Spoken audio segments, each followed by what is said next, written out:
Brighton's there too. England for Chelsea. 1-1. And it's Beth England who gets the goal for Chelsea. Anderson. Towards England! Forward with England. Quick feet, chance to shoot. Curling effort! Oh, what a strike that is! It's Zinsberger up into the top corner to break the deadlock here. Again, Bagley coming to claim it. She has a goal. Kings this one. And England gets on the end of it and heads home her 6th WSL goal of the season. And Bethany England just simply cannot stop scoring at the moment.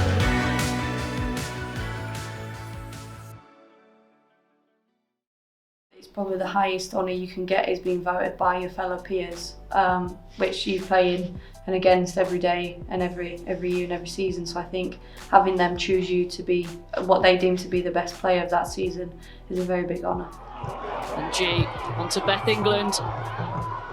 Kerr, that's lovely play. Here's England around Laws, and there's the equaliser. That is a beautifully worked goal from Chelsea.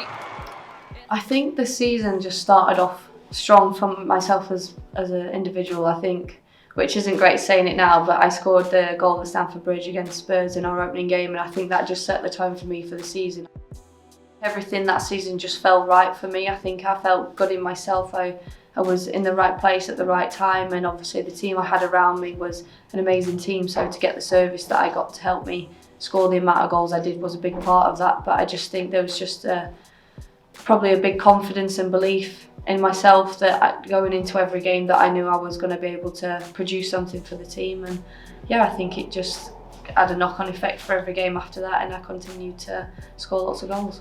When Chelsea came in for me, it gave me that possibility to live out that dream of being a professional footballer. So for me, I thought I was still fairly young at the time of going to Chelsea. So I think being around players such as Gemma Davison, Fran, Eni Luco, Katie Chapman, all those experienced players helped me develop probably a little bit better in my game. I spent a loan season at Liverpool, and I think that was the biggest factor that helped me coming back to Chelsea, that made me secure my position as a number 9 and a striker that was actually a threat in front of goal. So I would say the biggest learning curve for me in my career up to this point would be my loan spell at Liverpool, that got me in a position to go back to Chelsea fighting. And yeah, obviously I got myself in the starting 11 as their starting number 9 as well.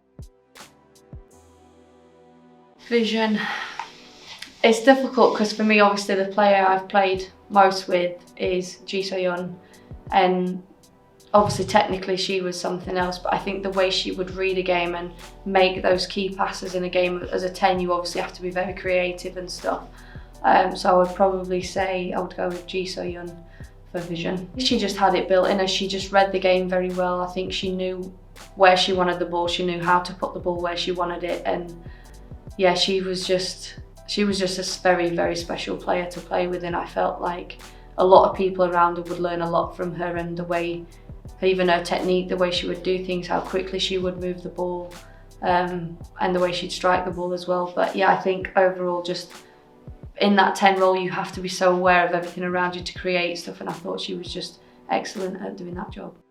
Strength-wise, I think we know she's a machine. I'm going to go with Lucy Bronze. She's just a powerhouse up and down the full-back areas and up the wing. So yeah, I think she's just epitomises what being a professional footballer is. She's been around in the game a long time, and she's shown that she can compete at the highest level in all sorts of teams, leagues, different countries. She's just a winner. I think her elite mentality to want to always better herself and never settle in, always wanting more, really pushes that element of her game. And I think she's undoubtedly one of the best that's been in, not just as an English footballer, but as a footballer for females. And yeah, I think she just shows her leadership in the changing room and the standards that she sets, and she makes sure that everyone around her tries to step up to that level as well. Initially I was going to say Fran, but like Sam Kerr's pace is just frightening in behind. I think most teams that play against her are always wary on her. She's very good at back shoulder runs, so she's always giving defenders something to watch. So I think, yeah, her pace is ridiculous once she gets going. So if you give her a free run, she'll leave you.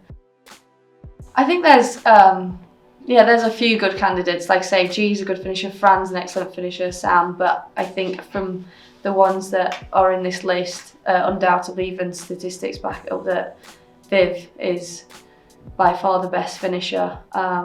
She doesn't necessarily move a lot as everyone else, but she finds the goal, and that's what she's best at. I think the goals that she's scored in the past, you don't know how she's got them in from the angles she's got, but she finds a way in. I would love G's technical ability, but also I think the leadership that Kim shows. I feel like she's a very strong leader, and she probably gets overlooked a lot, but she's done a lot for the women's game, and I think she's very well respected within women's football.